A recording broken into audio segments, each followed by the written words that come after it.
The Third Eye by Tuesday Lobsang Rampa, read to you by BlueFriend. Chapter 11. Trappa. My youthful determination was devoted to passing the examination at the first attempt. As the date of my 12th birthday approached, I gradually slackened off studies, for the examination started on the day after my birthday. The past years had been filled with intensive studies.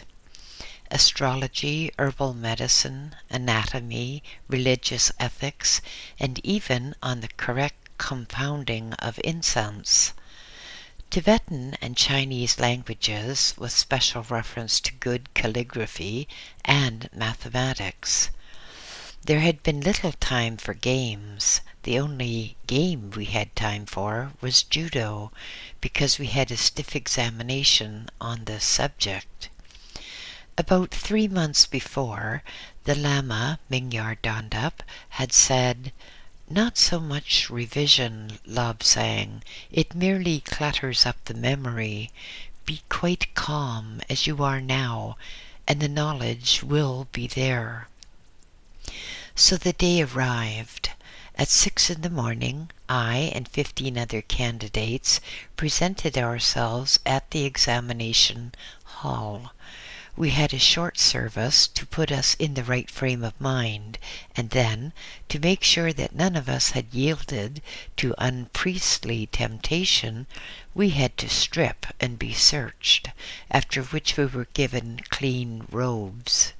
The chief examiner led the way from the little temple of the examination hall to the closed cubicles. These were stone boxes about 6 feet by 10 feet in size and about 8 feet high. Outside the boxes, the police monks patrolled all the time. Each of us was led to a cubicle and told to enter. The door was shut, locked, and a seal applied. When all of us had been sealed into our own little box, monks brought writing material and the first set of questions to a small trap in the wall. We were also brought buttered tea and sampa. The monk who brought that told us that we could have sampa 3 times a day and tea as often as we wanted. Then we were left to deal with the first paper. 1 subject a day for 6 days, and we had to work from the first light in the morning until it was too dark at night to see.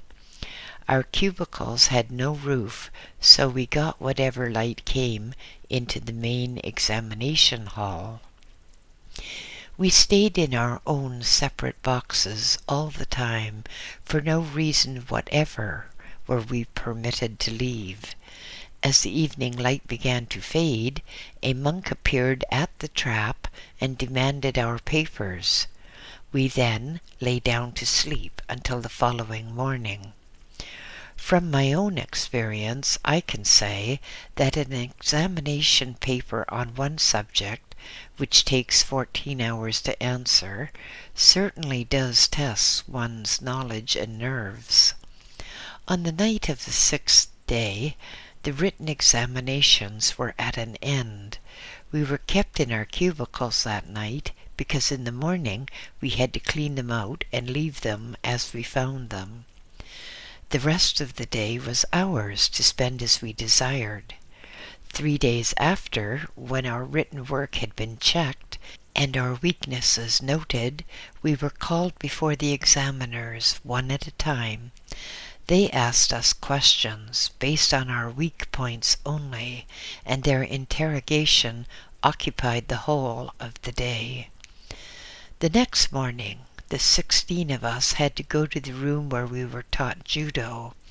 This time, we were going to be examined on our knowledge of strangleholds, locks, breakfalls, throws, and self-control. Each of us had to engage with 3 other candidates. The failures were soon weeded out. Gradually, the others were eliminated, and at last, Due solely to my early training at the hands of Tzu, I was the only one left. I, at least, had passed top in judo, but only because of my early training, which at the time I had thought was brutal and unfair. We were given the next day to recover from the hard days of examination, and on the day following we were informed of the results. I and 4 others had passed. We would now become Trapas, or medical priests.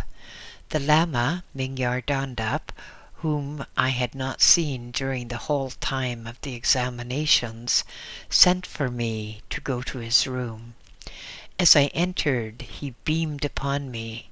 "You have done well, Lobsang. You are at the top of the list. The Lord Abbot has sent a special report to the inmost one. He wanted to suggest that you may be made a Lama right away, but I have opposed it." He saw my rather pained look and explained, "It is much better to study and pass on your own merits. To be given the status is to miss much training which you will find vital in later life. However, you can move into the room next to mine because you will pass the examination when the time comes." That seemed fair enough to me. I was quite willing to do whatever my guide thought best. It gave me a thrill to realize that my success was his success, that he would get the credit for training me to pass as the highest in all subjects. Later in the week, a gasping messenger, tongue protruding and almost at the point of death, apparently, arrived with a message from the inmost one. Messengers always used their histrionic talents to impress upon one the speed of which they had traveled and the hardships they had endured to deliver the message entrusted to them. As the patella was only a mile or so away, I thought his act was rather overdone. The inmost one congratulated me on my pass and said that I was to be regarded as a Lama from that date. I was to wear Lama robes and have all the rights and privileges of that status. He agreed with my guide that I should take the examinations when I was 16 years of age, as in this way you will be induced to study those things which you would otherwise avoid, and so your knowledge will be increased by such studying. Now that I was a Lama, I should have more freedom to study without being held back by a class. It also meant that anyone with specialized knowledge was free to teach me, so I could learn as quickly as I wished. One of the earliest things I had to learn was the art of relaxation, without which no real study of metaphysics can be undertaken. One day, the Lama Mingyar Dondap came into the room where I was studying some books. He looked at me and said, "Lobsang, you are looking quite tense. You will not progress at peaceful contemplation unless you relax. I will show you how to do it." He told me to lie down as a start, for although one can relax sitting or even standing up, it is better to learn first by being supine. "Imagine you have fallen off a cliff," he said. "Imagine that you are on the ground below, a crumpled figure with all the muscles slack, with limbs bent as they have fallen, and with your mouth slightly open, for only then are the cheek muscles at ease." I fidgeted around until I had put myself in the position he wanted. "Now imagine that your arms and legs are full of little people who made you work by pulling on muscles. Tell those little people to leave your feet so that there is no feeling, no movement, no tension there. Let your mind explore your feet to be certain that no muscles are being used. I lay there trying to imagine little people. Think of old Sue wiggling my toes from the inside. Oh, I'll be glad to get rid of him. Then do the same with your legs. Your muscles were hard at work this morning when you were jumping. Now give them a rest. Feel around with your mind. Make them leave the muscles untended so that they are slack and flaccid. Suddenly he stopped and pointed. Look, you have forgotten someone in your thigh. A little man is keeping a tight muscle in your upper leg. Get him out, Love sang. Get him out. Finally, my legs were relaxed to his satisfaction. Now do the same with your arms, starting with your fingers. Make them leave up past the wrists. March them to the elbows, to the shoulders. Imagine that you are calling away all those little people so that there is no longer any strain or tension or feeling. After I had got so far, he said, now we come to the body itself. Pretend that your body is a lamasery. Think of all the monks inside pulling on muscles to make you work. Tell them to leave. See that they leave the lower part of the body first, after slackening off all the muscles. Make them drop what they are doing and leave. Make them loosen your muscles, all your muscles, so that your body is held together merely by the outer covering, so that everything sags and droops and finds its own level. Then your body is relaxed.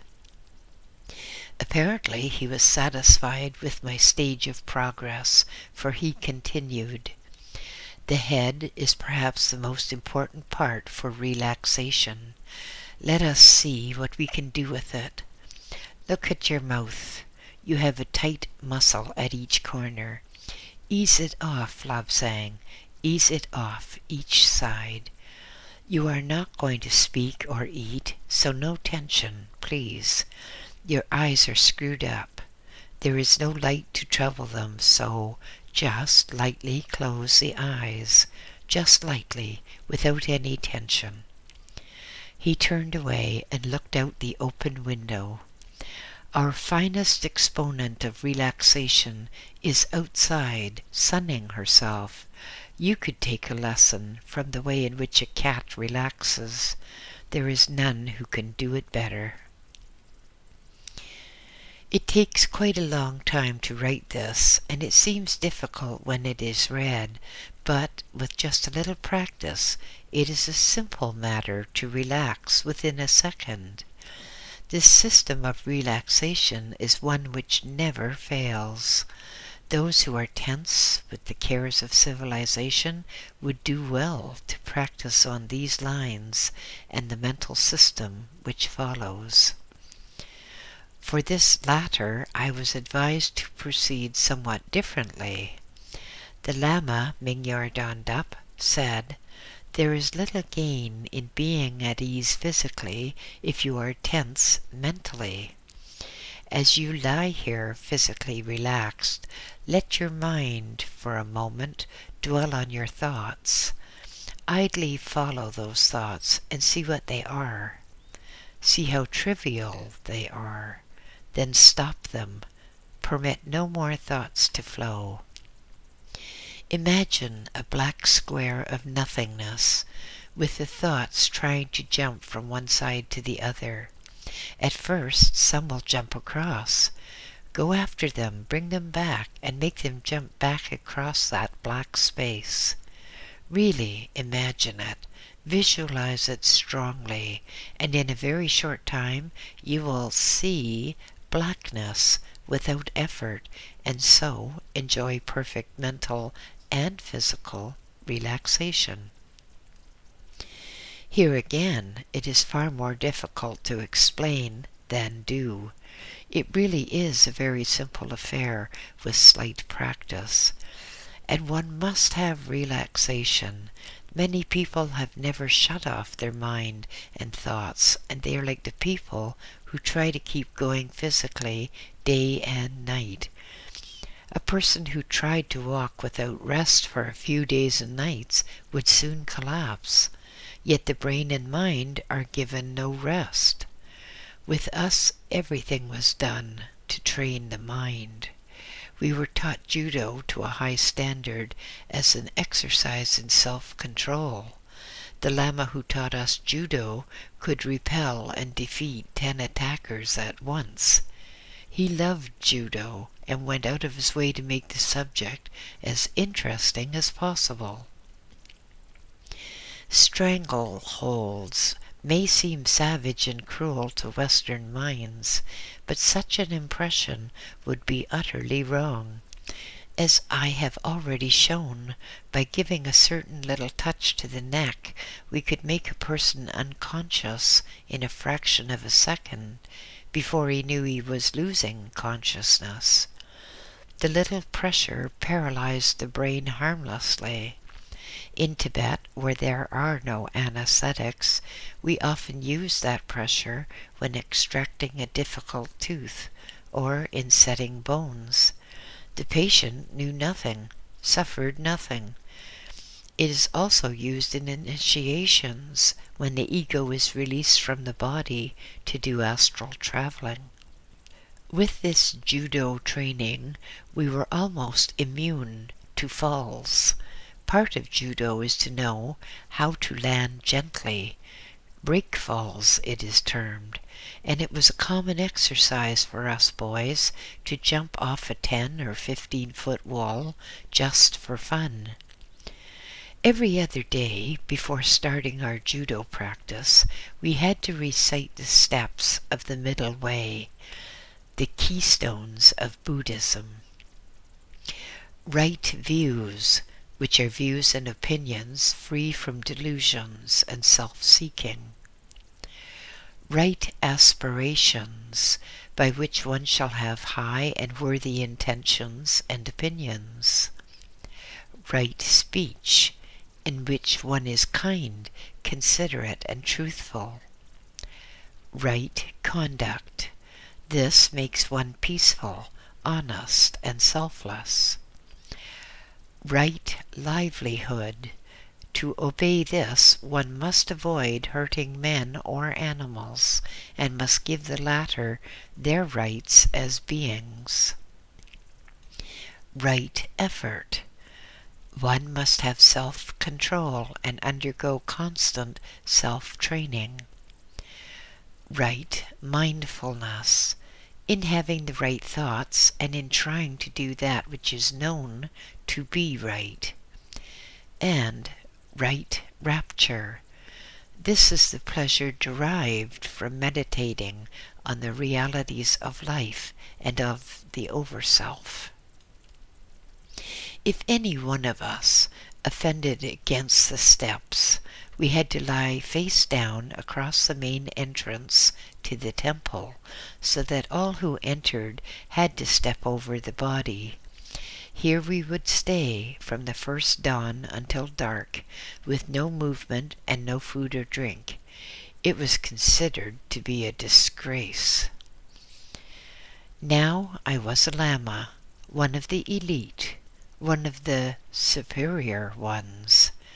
It sounded just fine, but there were catches.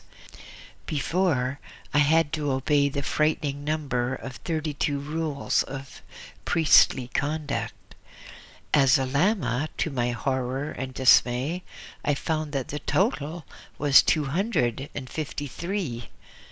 And at Chakpori, the wise Lama did not break any of those rules. It seemed to me that the world was so full of things to learn, I thought my head would burst. But it was pleasant to sit up on the roof and watch the Dalai Lama arrive at the Norbu Linga, or Jewel Park, just down below. I had to keep hidden when I watched the precious one, for no one must look down on him. Down below, too, but on the other side of our iron mountain, I could look on two beautiful parks, the Kati Linga, and just across the stream, called the Kaling Chu, the Dodpal Linga. Linga means park, or at least it is the nearest spelling according to the Western style of writing. More to the north, I could gaze upon the western gate, the Pargo Kaling. This great chorten straddled across the road leading from Drepung, near the village of Shou, and on to the heart of the city. Nearer, almost at the foot of the Chakpori, was a chorten commemorating one of our historical heroes, King Kasar, who lived in the warlike days before Buddhism and peace came to Tibet. Work, we had plenty of that, but we had our compensations, our pleasures as well. It was compensation in full and brimming over to associate with men like the Lama Mingyar Dondup, men whose sole thought was peace and help for others. It was payment, too, to be able to look over this beautiful valley, so green and peopled with well-loved trees, to see the blue waters meandering through the land between the mountain ranges, to see the gleaming chortens, the picturesque lamaseries and hermitages perched on the inaccessible crags, to look with reverence on the golden domes of the Patala so near to us, and the shining roofs of the Jokang a little farther to the east. The comradeship of the others, the rough good fellowship of the lesser monks, and the familiar scent of incense as it wafted around the temples, these things made up our life, and it was a life worth living. Hardship? Yes, there was plenty, but it was worth it. In any community there are those of little understanding, of little faith, but here at Chakpori they were indeed in the minority. End of chapter 11. The Third Eye by Tuesday Lobsang Rampa. Read to you by BlueFriend. Chapter 12. Herbs and Kites. The weeks flew by. There was so much to do, to learn and to plan. Now I could delve far more deeply into occult matters and receive special training. One day in early August, my guide said, "This year we will go with the herb gatherers. You will gain much useful knowledge of herbs in their natural state, and we will introduce you to real kite flying." For 2 weeks everyone was busy. Leather bags had to be made and the old ones cleaned. Tents had to be overhauled and the animals carefully examined to see that they were fit and able to undergo the long trip. Our party was to be 200 monks, and we would make our base at the old lamasery of Tra Yerpa and send out parties every day to search the neighborhood for herbs. At the end of August we set out amid much shouting and noise. Those who were to remain behind clustered around the walls, envious of the ones going to holiday and adventure. As a lama, I now rode a white horse. A few of us were going to press on with the minimum of equipment so that we could have several days at Tra Yerpa before the others arrived. Our horses would travel 15 to 20 miles a day, but the yaks rarely exceeded 8 to 10 miles a day. We were lightly loaded as we took the minimum of equipment, preferring to arrive quickly. The yak train which followed more slowly had each animal carrying the usual 170-pound load. The 27 of us who were the advance party were glad indeed to arrive at the lamasery several days later. The road had been a difficult one, and I for one was not at all fond of horse riding. By now I could stay on even when the horse galloped, but there my prowess ended. Never could I stand on a saddle as some of the others did. I sat and clung, and if it was not graceful, at least it was safe. We had been sighted approaching up the mountainside, and the monks who lived there permanently prepared huge quantities of buttered tea, sampa, and vegetables. It was not entirely unselfish of them.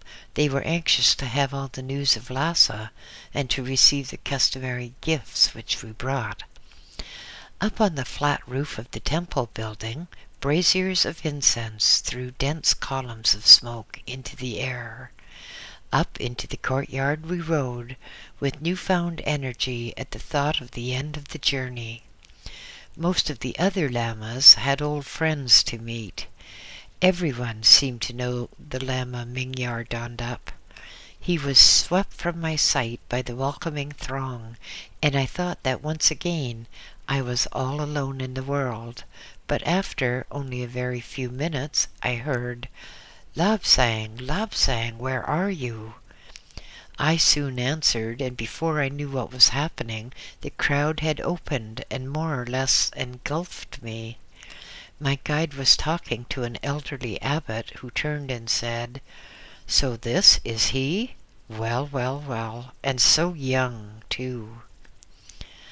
My main concern, as usual, was food, and without wasting more time, everyone moved in the direction of the refectory, where we sat and ate in silence as if we were still at Chakpori. There was some doubt as to whether Chakpori was a branch of Tra Yurpa or the other way about. Certainly, both lamaseries were amongst the oldest in Tibet. Tra Yurpa was famed as having some really valuable manuscripts dealing with the herbal cures, and I was going to be able to read them and make all the notes I needed. There was also a report on the first expedition to the Chang Tang Highlands, written by the 10 men who did that strange journey. But of greatest interest to me at the present time was the level tableland just near, from which we were going to launch our kites. The land here was strange. Immense peaks jutted out of continually rising ground. Flat tablelands, like terraced gardens, extended from their foot of peaks like broad steps reaching higher and higher. Some of these lower steps were rich in herbs. One form of moss found here had far greater absorptive powers than sphagnum moss. A small plant bearing yellow berries had amazing pain-deadening properties. The monks and boys would gather these herbs and lay them out to dry. I, as a lama, would now be able to supervise them, but for me this trip would consist mainly of practical instruction from the Lama Mingyar Dondup and herb specialists. At the present moment, as I looked around, the only thought in my mind was kites, man-lifting kites. Tucked away in the lamasery building behind me were bars of spruce which had been brought from a far country, for no such trees grew in Tibet, and spruce, probably from Assam, was considered as ideal for kite construction, as it would take hard knocks without fracturing, and it was light and strong. After the kites were finished with, the wood would be examined and placed into store, ready for the next time. The discipline was not greatly relaxed here. We still had our midnight service, and the others at regular intervals. This, if one thought about it, was the wisest way, as it would be harder to observe our long hours later if we relaxed now. The whole of our class time was devoted to herb gathering and kite flying. Here in this lamasery, clinging to the side of a mountain, we were still in daylight, while down below the ground was clothed in purple shadows, and the night wind could be heard rustling through the scant vegetation. The sun sank beneath the far mountain peaks, and we too were in darkness. Below us the country looked like a black lake. Nowhere was there a glimmer of light. Nowhere, so far as the eye could range, was there a living creature except here in this group of holy buildings.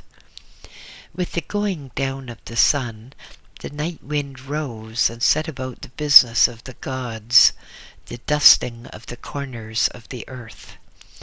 As it swept along the valley below, it was trapped by the mountainside and was channeled up through the faults in the rock to emerge into our upper air with a dull, moaning boom, like a giant conch calling one to service. Around us there was the creaking and crackling of rocks moving and contracting now that the great heat of the day had gone. Above us the stars were vivid in the dark night sky. The old people used to say that Kesar's legions had dropped their spears on the floor of heaven at the call of Buddha, and the stars were but the reflections of the lights of the heavenly room shining through the holes. Suddenly a new sound was heard above the noise of the rising wind, the temple trumpets sounding the close of yet another day. Up on the roof, as I looked, I could dimly discern the silhouettes of monks, their robes fluttering in the breeze as they carried out their priestly office. For us, the trumpet's call meant bedtime until midnight. Dotted around the halls and the temples were little groups of monks discussing the affairs of Lhasa and of the world beyond, discussing our beloved Dalai Lama, the greatest incarnation of any Dalai Lama. At the sound of the close of day, they slowly dispersed and went their separate ways to bed. Gradually, the living sounds of the lamasery ceased, and there was the atmosphere of peace. I lay on my back, gazing up through a small window. For this night I was too interested to sleep, or to want to sleep. The stars above, and my whole life ahead, so much of it I knew, those things which had been predicted. So much had not been said.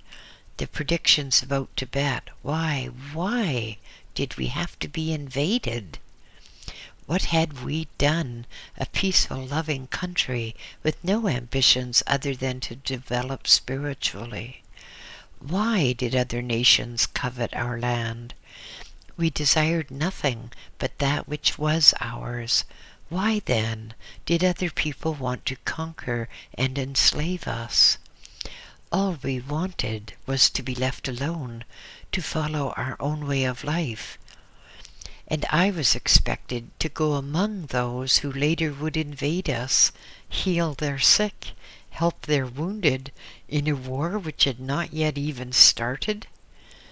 I knew the predictions, knew the incidents and highlights, yet I had to go on like a yak upon the trail, knowing all the stops and halting places, knowing where the grazing was bad, yet having to plod on to a known destination. But maybe a yak coming over the ridge of reverential prostration thought it worthwhile when the first sight of the holy city was. The booming of the temple drums woke me with a start. I did not even know that I had been asleep. With an unpriestly thought in my mind, I tottered to my feet, reaching with sleep-numbed hands for an elusive robe. Midnight! I shall never stay awake. Hope I don't fall over the steps. Oh, how cold this place is. 253 rules to obey as a lama? Well, there's one of them broken, for I did excel myself with the violence of my thoughts in being so abruptly awakened. Out I stumbled to join those others, also in a daze, who had arrived that day. Into the temple we went to join in the chant and counter-chant of the service.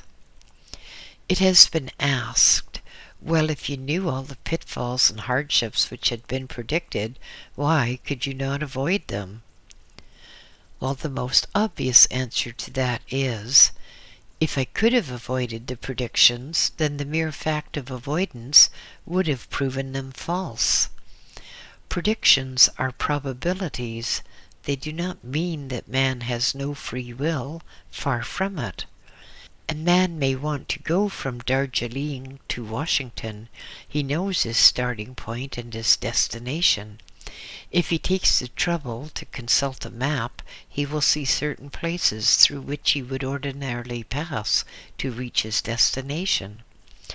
While it is possible to avoid the certain places, it is not always wise to do so. The journey may be longer or more expensive as a result. Similarly, one may motor from London to Inverness. The wise driver consults a map and has a route itinerary from one of the motoring organizations. In so doing, the driver can avoid bad roads, or, where he cannot avoid rough surfaces, he can be prepared and can drive more slowly. So with predictions. It does not always pay to take the soft and easy way. As a Buddhist, I believe in reincarnation. I believe that we come to earth to learn. When one is at school, it all seems very hard and bitter. The lessons, history, geography, arithmetic, whatever they may be, are dull, unnecessary, and pointless. So it appears to us at school. When we leave, we may possibly sigh for the good old school. We may be so proud of it that we wear a badge, a tie, or even a distinctive color on a monk's robe. So with life. It is hard, bitter, and the lessons we have to learn are designed to try us and no one else. But when we leave school of this earth, perhaps we wear our school badge with pride. Certainly I hope to wear my halo with a jaunty air later. Shocked? No Buddhist would be. Dying is merely leaving our old empty case and being reborn into a better world. With the morning light, we were up and anxious to explore.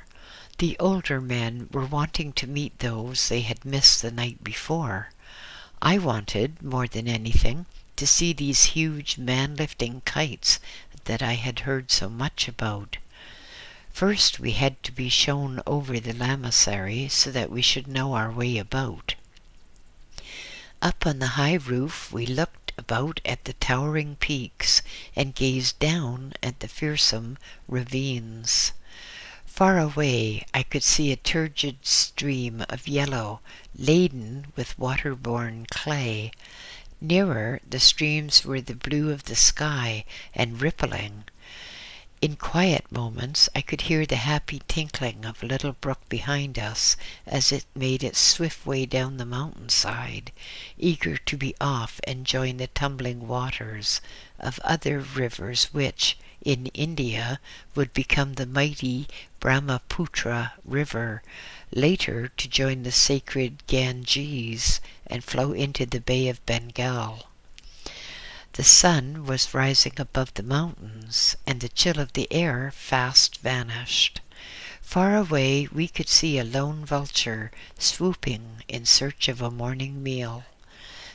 By my side, a respectful lama pointed out features of interest.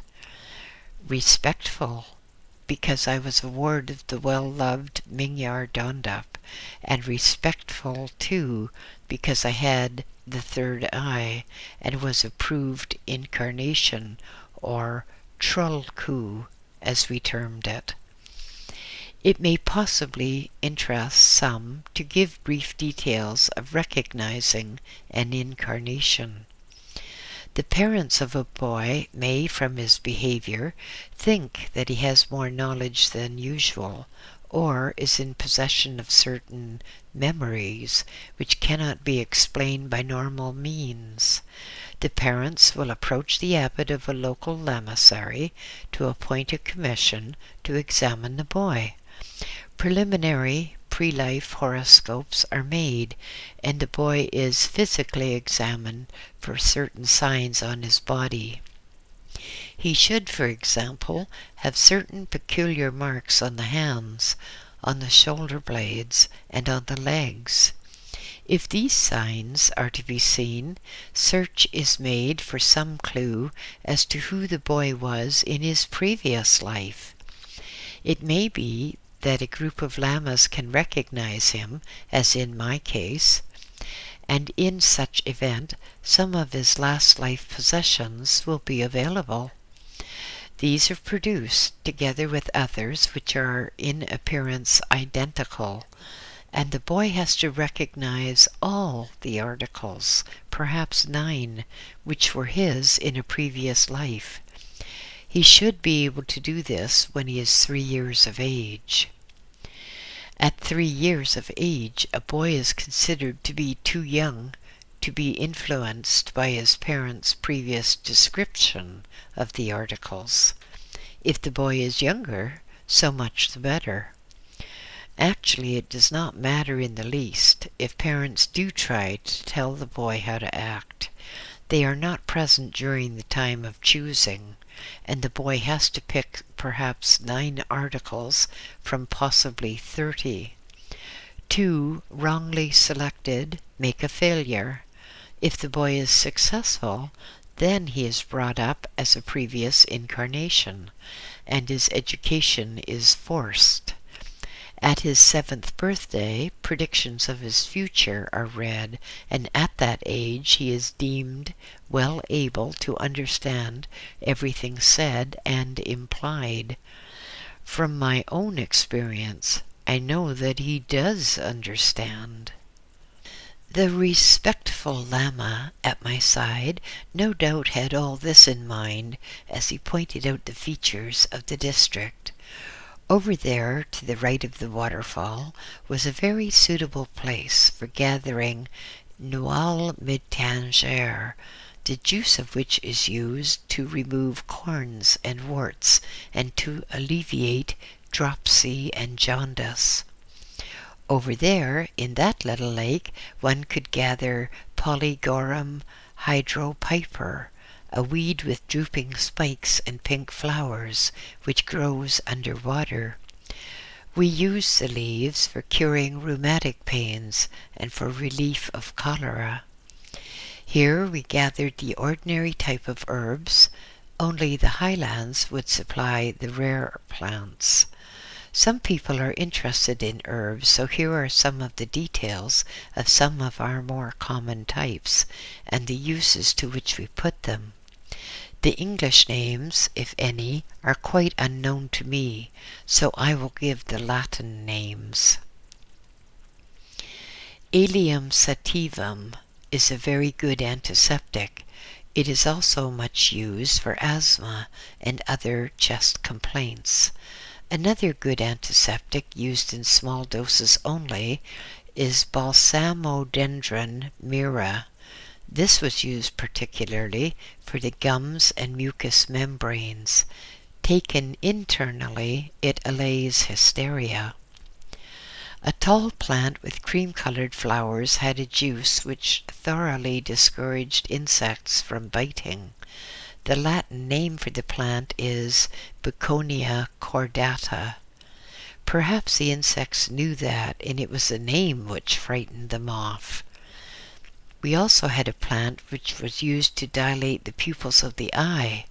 Ephedra seneca has an action similar to atropine, and it is also very useful in cases of low blood pressure, besides being one of the greatest cures in Tibet for asthma. We used the dried and powdered branches and roots. Cholera often was unpleasant to the patient and doctor because of the odor of ulcerated surfaces. Ligusticum levisticum killed all odor. A special note for the ladies: the Chinese use the petals of Hibiscus rosa sinensis to blacken both eyebrows and shoe leather. We use a lotion made from the boiled leaves to cool the body of feverish patients.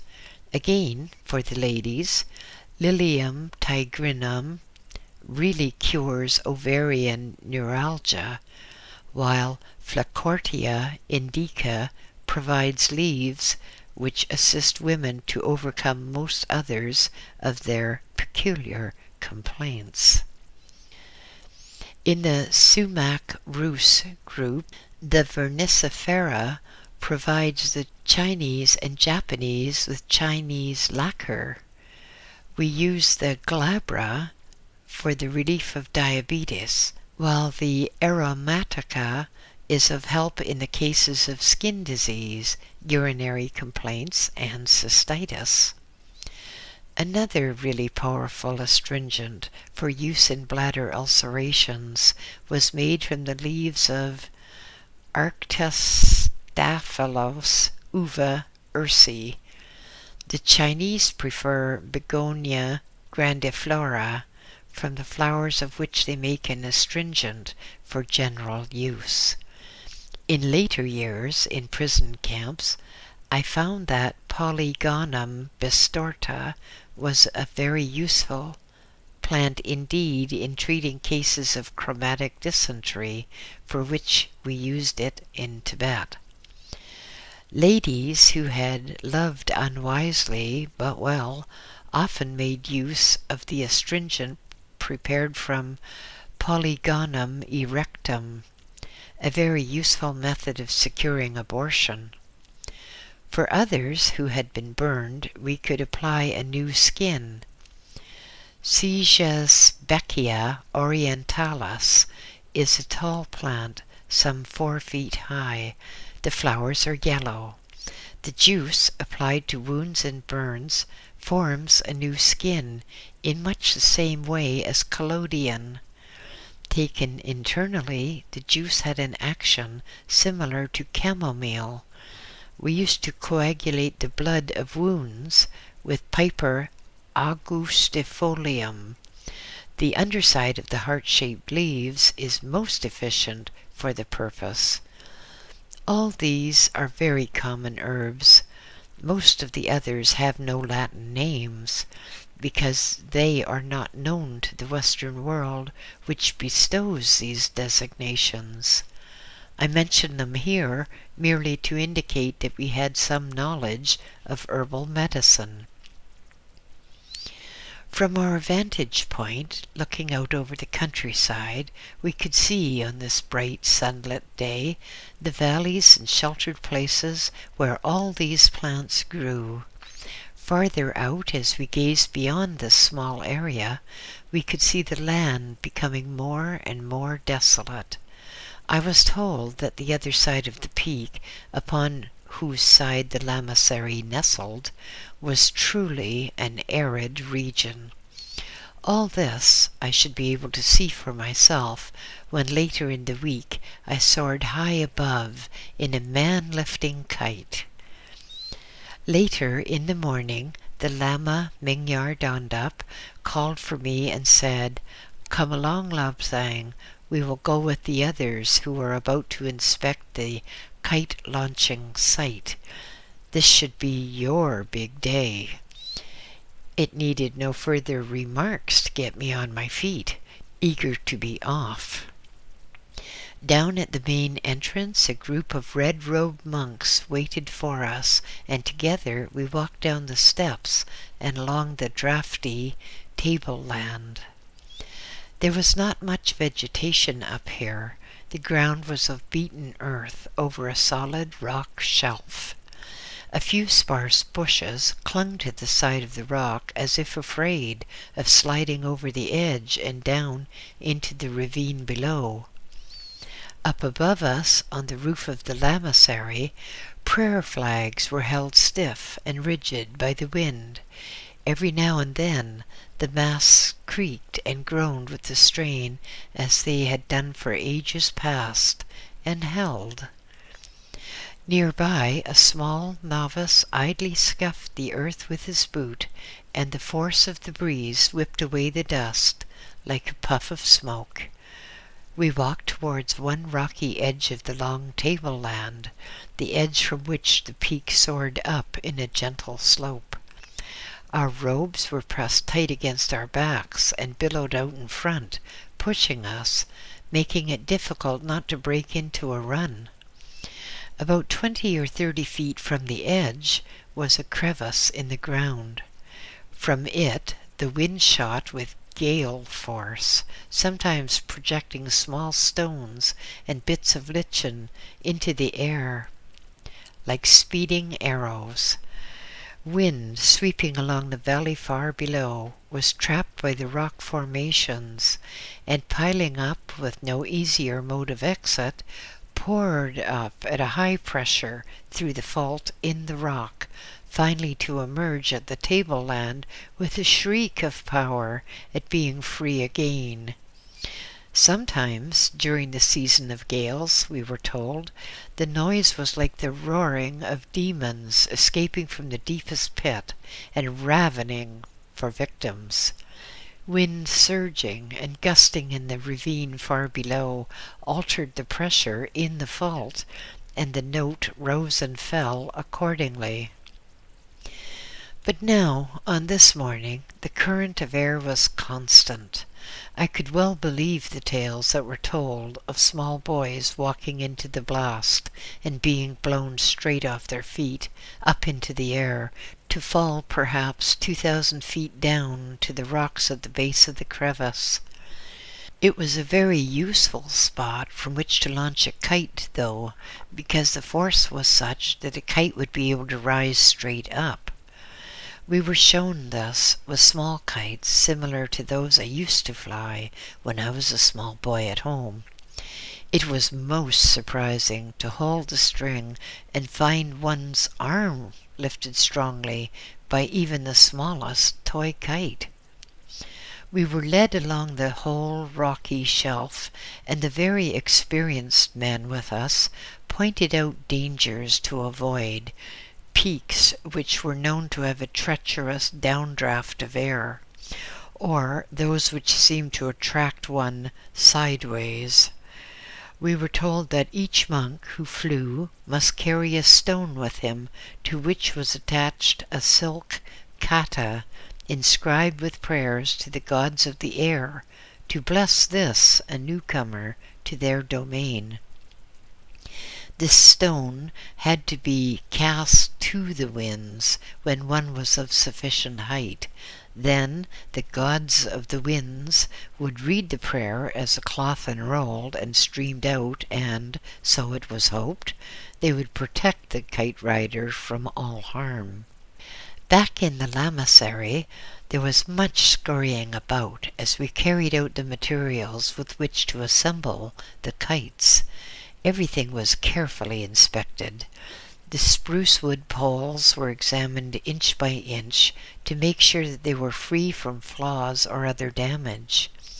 The silk with which the kites were to be covered was unrolled upon a smooth, clean floor.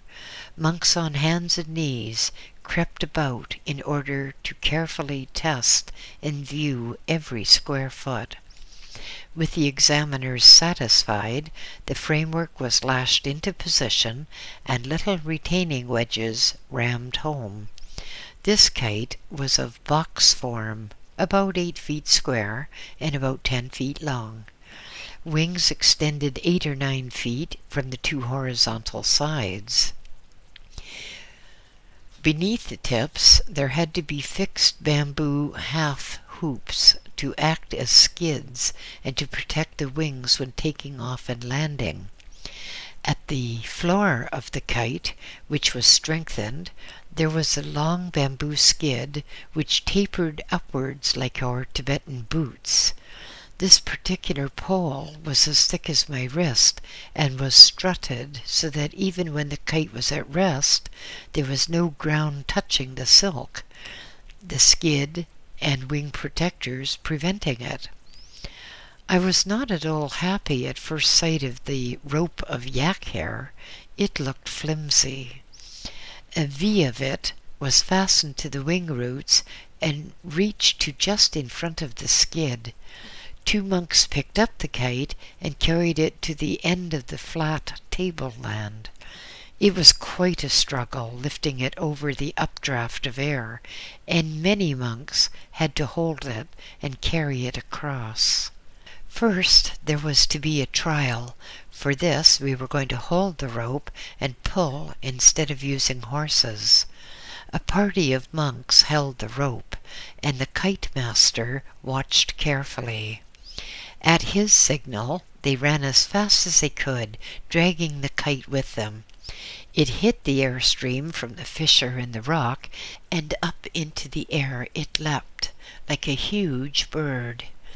The monks handling the rope were very experienced, and they soon paid out rope so that the kite could rise higher and higher. They held the line firmly, and one monk, tucking his robe around his waist, climbed the rope for about 10 feet to test the lifting power. Another followed him, and the two moved up so that a third man could try. The airlift was enough to support 2 grown men and 1 boy, but not quite enough for 3 men. This was not good enough for the kite master, so the monks hauled in the rope, making very sure that the kite avoided the rising air currents. We all moved from the landing area, except for the monks on the rope, and 2 more to steady the kite as it landed. Down it came, seemingly reluctant to come to earth after having the freedom of the skies. With a soft shh, it slid to a standstill with the 2 monks holding the wingtips.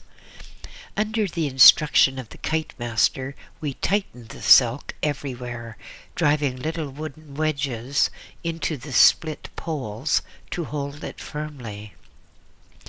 The wings were taken off and replaced at a somewhat different angle, and the kite was tried again. This time it supported 3 grown men with ease, and almost lifted the small boy as well. The kite master said that it was satisfactory, and now we could try the kite with a man-weight stone attached. Once again, the crowd of monks struggled to hold down the kite as it went across the updraft. Once again, monks pulled on the rope, and up into the air jumped kite and stone. The air was turbulent, and the kite bobbed and swayed. It did queer things to my stomach as I watched, and thought of being up there. The kite was brought down and carried across to the starting point, and an experienced lama spoke to me. "I will go up first, then it will be your turn. Watch me carefully." He led me to the skid. "Observe how I put my feet here on this wood. Link both arms over this crossbar behind you. When you are airborne, step down into the V and sit on this thickened part of the rope. As you land, when you are about 8 to 10 feet in the air, jump. It is the safest way. Now I will fly, and you can watch." This time the horses had been hitched to the rope. As the lama gave the signal, the horses were urged forward at a gallop. The kite slid forward, hit the updraft, and leapt into the air. When it was 100 feet above us, and 2,000 or 3,000 feet above the rocks below, the Lama slid down the rope to the V, where he sat swaying. Higher and higher he went, a group of monks pulling on the rope and paying it out so that the height could be gained. Then the Lama above kicked hard on the rope as a signal, and the men began hauling in. Gradually it came lower and lower, swaying and twisting as kites will. 20 feet, 10 feet, and the Lama was hanging by his hands. He let go, and as he hit ground, he turned a somersault and so regained his feet. Dusting his robe with his hands, he turned to me and said, "Now it is your turn, Lobsang. Show us what you can do." Now that the time had arrived, I really did not think so much of kite flying. Stupid idea, I thought. Dangerous.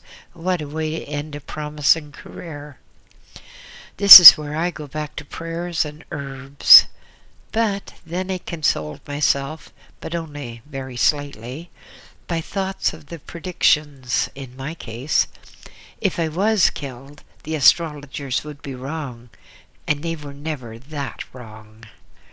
The kite was now back at the starting point, and I walked towards it with legs that were not as steady as I wished. To tell the truth, they were not steady at all. Nor did my voice carry the ring of conviction as I stood up on the skid, linked my arms behind the bar I could only just reach, and said, "I'm ready." Never had I been more unready. Time seemed to stand still. The rope tightened with agonizing slowness as the horses galloped forward. A faint tremor through the framework, and suddenly a sickening lurch, which almost threw me off.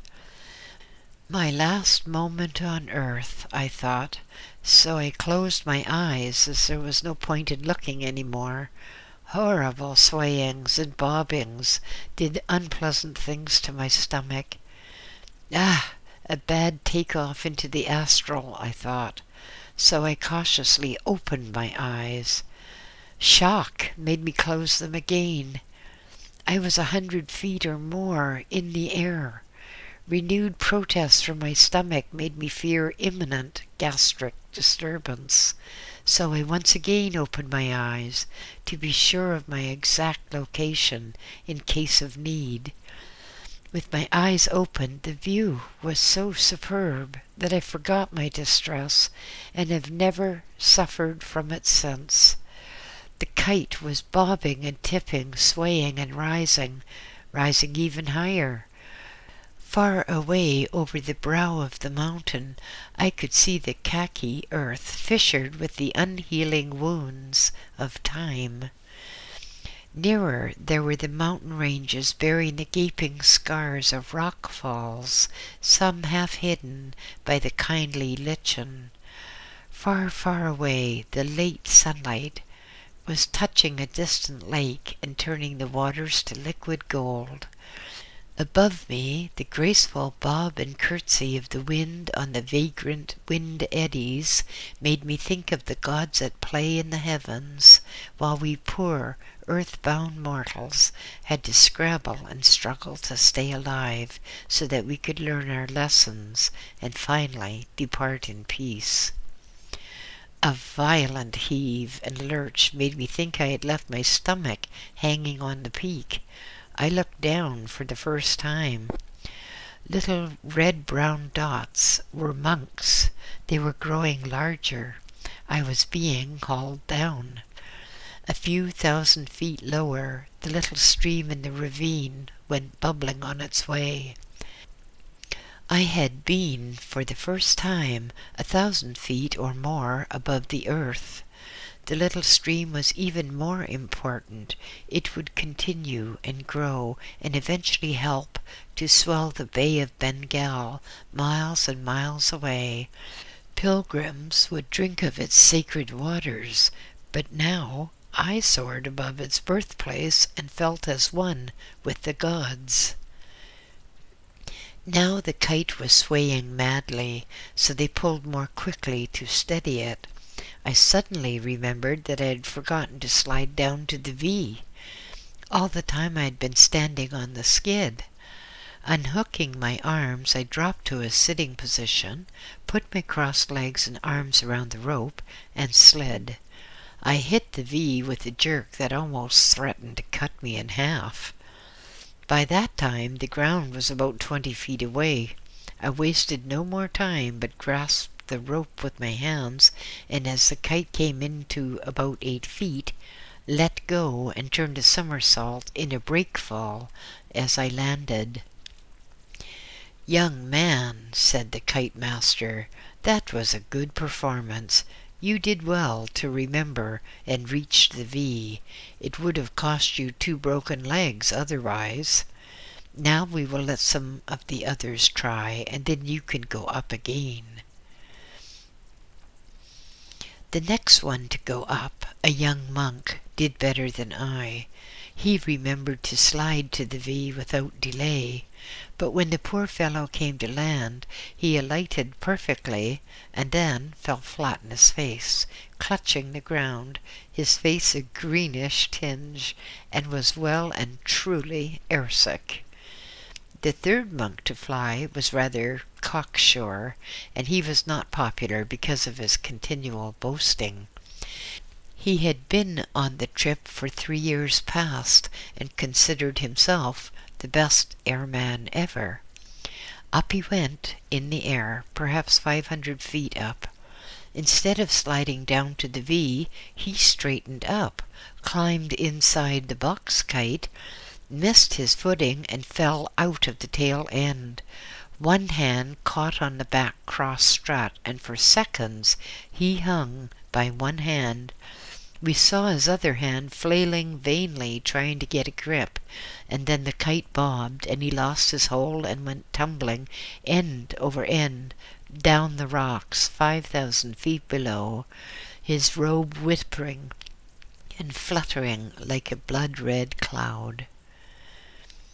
The proceedings were a little dampened by this occurrence, but not enough to stop flying. The kite was hauled down and examined to see if it had sustained any damage. Then I went up again. This time I slid down to the V as soon as the kite was 100 feet in the air.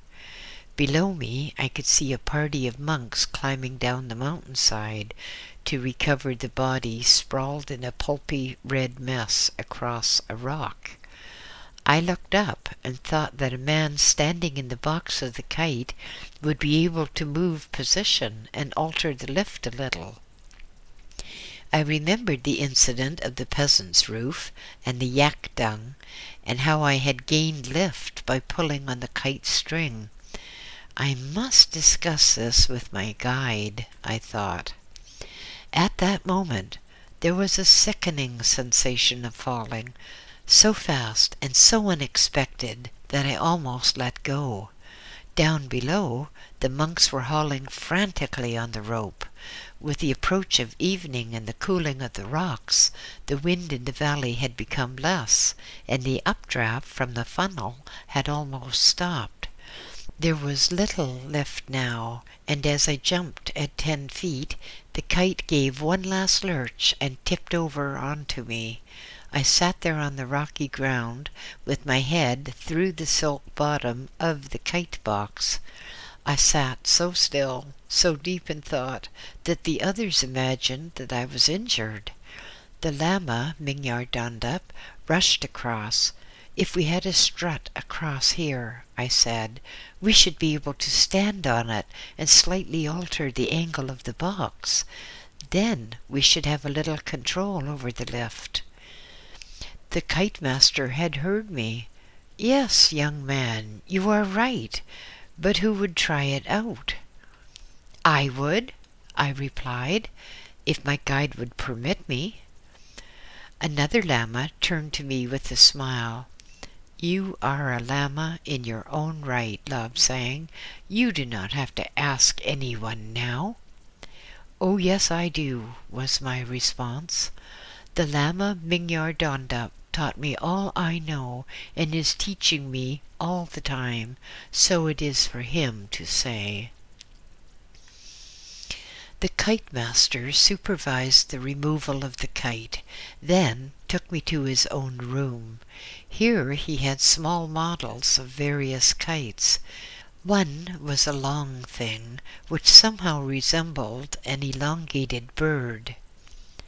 We pushed the full-size one off the cliff many years ago. A man was in it. He flew for nearly 20 miles, then hit the side of a mountain. We have not done anything with this type since. Now here is a kite such as you envision. A strut across here and a holding bar there. We have one already made. The woodwork is already finished. It is in the little disused store at the far end of the block. I have not been able to get anyone to try it, and I am a little overweight. As he was about 300 pounds in weight, this was an almost classic understatement. The Lama, Mingyar Dondup, had entered during the discussion. Now he said, "We will do a horoscope tonight, Lobsang, and see what the stars say about it." The booming of the drums awakened us for the midnight service. As I was taking my place, a huge figure sidled up, looming like a small mountain out of the incense cloud. It was the kite master. "Did you do it?" he whispered. "Yes," I whispered back. "I can fly it the day after tomorrow." "Good," he muttered. "It will be ready." Here in the temple, with the flickering butter lamps and the sacred figures around the walls, it was difficult to think of the foolish monk who had fallen out of his present life. If he had not been showing off, I might not have thought of trying to stand inside the kite body and to some extent control the lift. Here, inside the body of this temple, with the walls so brilliantly painted with holy pictures, we sat in the lotus style, each of us like a living statue of the Lord Buddha. Our seats were the square cushions too high, and they raised us some 10 or 12 inches above the floor. We sat in double rows, each 2 rows facing each other. Our normal service came first. The leader of the chants, chosen for his musical knowledge and deep voice, sang the first passages. At the end of each, his voice sank lower and lower until his lungs were emptied of air. We droned the responses, certain passages of which were marked by the beating of the drums or the ringing of our sweet-toned bells. We had to be extremely careful of our articulation, as we believed that this discipline of a lamasery can be gauged by the clarity of its singing and the accuracy of the music. Tibetan written music would be difficult for a Westerner to follow. It consists of curves. We draw the rise and fall of the voice. This is the basic curve. Those who wish to improvise add their improvements in the form of smaller curves with the large. With the ordinary service ended, we were allowed 10 minutes rest before beginning the service for the dead, for the monk who had passed from the world that day. We assembled again on the given signal. The leader, on his raised throne, intoned a passage from the Bardo Thodol, the Tibetan Book of the Dead. "O wandering ghost of the monk Kumphel Lala, who this day fell from the life of this world, wander not among us, for you have departed from us this day. O wandering ghost of the monk Kumphela, We light the stick of incense to guide you, that you may receive instruction as to your path through the lost lands and on to the greater reality. We would chant invitations to the ghost to come and receive enlightenment and guidance. We younger men in our high voices, and the older monks growling the responses in very deep bass tones. Monks and lamas sitting in the main body of the hall in rows facing each other, raising and lowering religious symbols in an age-old ritual. O wandering ghost, come to us that you may be guided. You see not our faces, smell not our incense, wherefore you are dead. Come, that you may be guided. The orchestra of woodwind, drums, conches, and cymbals filled in our pauses. A human skull, inverted, was filled with red water to simulate blood, and was passed around for each monk to touch. Your blood has spilled upon the earth, O monk, who is but a wandering ghost. Come that you may be freed. Rice grains, dyed a bright saffron, were cast to the east, to the west, to the north, and to the south. Where does wandering ghost roam? To the east, or to the north, to the west, or to the south? Food of the gods is cast to the corners of the earth, and you eat it not. Wherefore you are dead. Come, O wandering ghost, that you may be freed and guided. The deep bass drum thrummed with the rhythm of life itself, with the ordinary deep-felt ticking of the human body.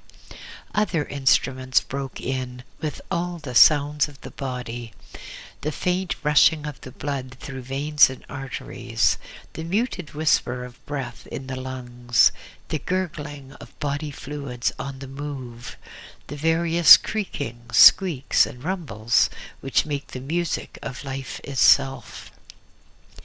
All the faint noises of humanity, starting off in ordinary tempo, a frightened scream from a trumpet, and the increased beat of the heart sound, a soggy thwack, and the sudden halting of noise. The end of life, violently terminated. O monk that was, hanging ghost that is, our telepaths will guide you. Fear not, but lay bare your mind. Receive our teachings that we may free you. There is no death, wandering ghost, but only the life unending. Death is birth, and we call to free you for a new life. Throughout centuries, we Tibetans have developed the science of sounds. We know all the sounds of the body and can reproduce them clearly. Once heard, they are never forgotten. Have you ever laid your head upon a pillow at the verge of sleep and heard the beating of your heart, the breathing of your lungs? In the lamasery of the state oracle, they put the medium into a trance using some of these sounds, and he is entered by a spirit. The soldier young husband, who was the head of the British forces invading Lhasa in 1904, testified to the power of these sounds and to the fact that the oracle actually changed appearance when in trance. With the ending of the service, we hurried back to our sleep. With the excitement of flying and the very different air, I was almost asleep on my feet. When the morning came, the kite master sent me a message that he would be working on the controllable kite and inviting me to join him. With my guide, I went to his workshop, which he had fitted up in the old storeroom. Piles of foreign woods littered the floor, and the walls had many diagrams of kites. The special model which I was going to use was suspended from the vaulted roof. To my astonishment, the kite master pulled on a rope and the kite came down to floor level. It was suspended on some sort of a pulley arrangement. At his invitation, I climbed in. The floor of the box part had many struts upon which one could stand, and a crossbar at waist level afforded a satisfactory barrier to which one could cling. We examined the kite, every inch of it. The silk was removed, and the kite master said that he was going to cover it with new silk himself. The wings at the side were not straight, as with the other machine, but were curved like a cupped hand held palm down. They were about 10 feet long, and I had the impression that there would be very good lifting power. The next day the machine was carried out into the open, and the monks had a struggle to hold it down when carrying it across the crevasse with the strong updraft of air. Finally they placed it in position, and I, very conscious of my importance, clambered into the box. This time monks were going to launch the kite instead of using horses, as was more usual. It was considered that monks could exercise more control. Satisfied, I called out, "Tradi tempa," or "Ready, pull." Then, as the first tremor ran through the frame, I shouted, "O Nadoal," which is goodbye. A sudden jolt, and the machine shot up like an arrow. A good thing I was hanging on thoroughly, I thought, or they would be searching for my wandering ghost tonight, and I'm quite satisfied with this body for a little longer. The monks below played with the rope, managed it skillfully, and the kite rose higher and higher. I threw out the stone with the prayer to the wind gods, and it just missed a monk far below. We were later able to use that cloth again, as it fell at the monk's feet. Down below, the kite master was dancing with impatience for me to start my testing, so I thought I'd better get on with it. Cautiously moving around, I found that I could very considerably alter the performance, the lift, and the attitude of the kite. I grew careless and too confident. I moved to the back of the box, and the kite fell like a stone. My feet slipped from the bar, and I was hanging straight down by my hands at arm's length. By great efforts, with my robe whipping and flapping around my head, I managed to draw myself up and climb to the normal position. The fall stopped, and the kite surged upwards. By then I had got my head free of my robe, and I looked out. If I had not been a shaven-headed lama, my hair would have stood straight on end. I was less than 200 feet above the ground.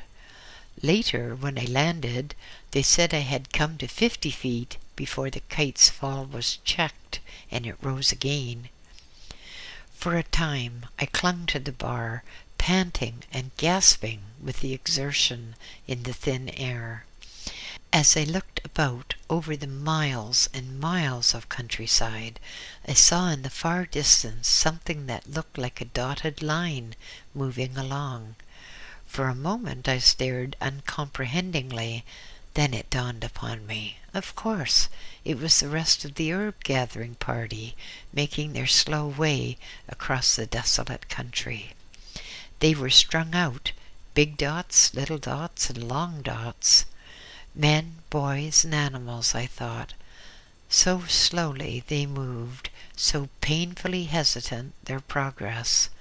It gave me much pleasure, upon landing, to say that the party would be with us within a day or so. It was truly fascinating to to look about over the cold blue grey of the rocks and the warm red ochre of the earth, and see lakes shimmering in the far distance. Down below in the ravine, where it was warmed and sheltered from the bitter winds, mosses, lichens, and plants made a carpet work which reminded me of that in my father's study. Across it ran the little stream which sang to me in the night. Ran across it, yes, and that too reminded me painfully of the time when I upset a jar of clear water over father's carpet. Yes, my father certainly had a very heavy hand. The country at the back of the lamasery was mountainous, peak after peak rising in their serried ranks until, against the far distant skyline, they stood outlined blackly against the sunlight. The sky in Tibet is the clearest in the world. One can see as far as the mountains will permit, and there are no heat hazes to cause distortion. So far as I could see, nothing moved in the whole vast distance except the monks below me, and those scarce recognizable dots toiling interminably towards us. Perhaps they could see me here, but now the kite began to jerk. The monks were hauling me down. With infinite care they pulled so as to avoid damaging the valuable experimental machine. On the ground, the kite master looked on me with fond affection and put his mighty arms around my shoulders with such enthusiasm that I was sure that every bone was crushed. No one else could get a word in. For years he had had theories, but could not put them to the test. His immense bulk made it impossible for him to fly. As I kept telling him, when he paused for breath, I liked doing it. I got as much pleasure out of flying as he did from designing, experimenting, and watching. Yes, yes, Labsang, now, if we just move this over here, and put that strut there. Yes, that will do it. We will take it in and start on it now.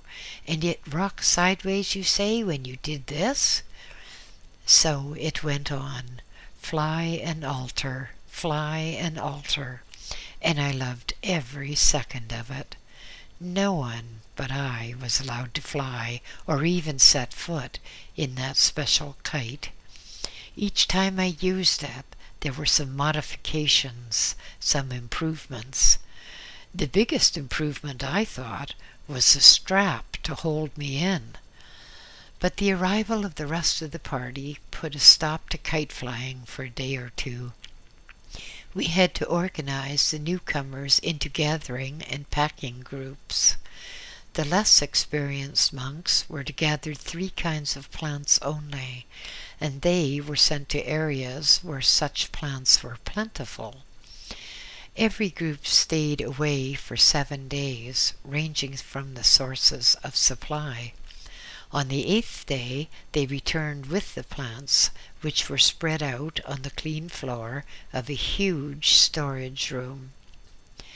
Very experienced lamas examined every plant to make sure that it was free from blight and of the right type. Some plants had the petals removed and dried. Others had the roots grated and stored. Yet others, as soon as they were brought in, were crushed between rollers for the juice. This fluid was stored in tightly sealed jars.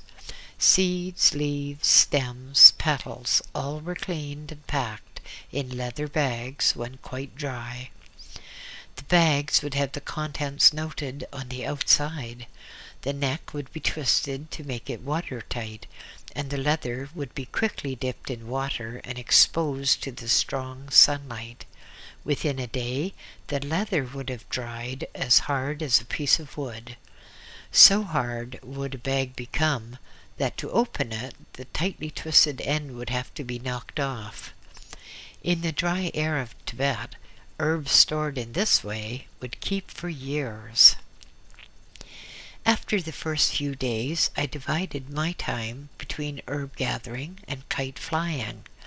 The old kite master was a man of much influence, and as he said, in view of the predictions concerning my future, knowledge of machines in the sky were as important as the ability to gather herbs and classify them.